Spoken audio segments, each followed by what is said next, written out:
Can you talk about adrenal fatigue and explain what that is?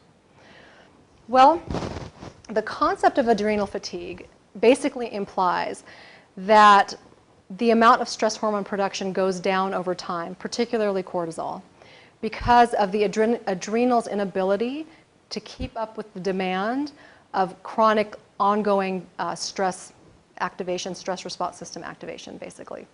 And so the concept is that the adrenal glands sort of just independently decide that they can't do what they need to do anymore, and they burn out, and resulting in low cortisol, which primarily manifests in patients as fatigue, and hence the term adrenal fatigue.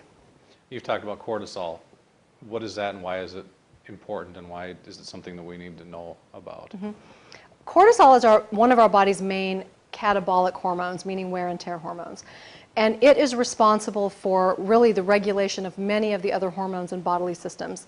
And in order for those systems to function properly, you have to have cortisol. Cortisol is not the evil, bad hormone. It has to be there.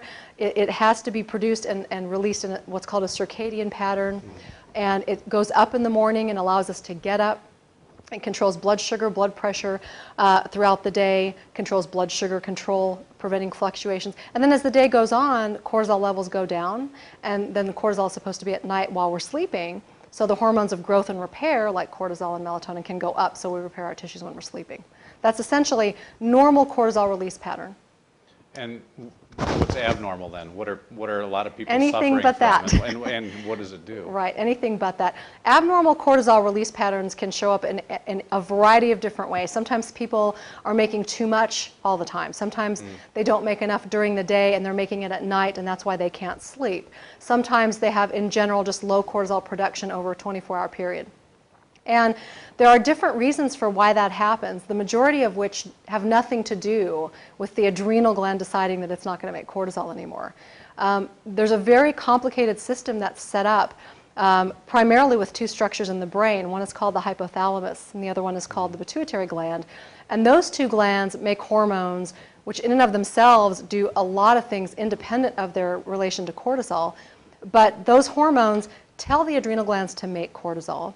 And most of the research shows that states of low cortisol actually arise because of a miscommunication or a lack of communication between those central nervous system structures and the adrenal glands. So the memo might be there, but the adrenal may not get it. And there's a lot of other things that can happen, which ultimately culminate in low cortisol, but there's a lot of different reasons why that can happen.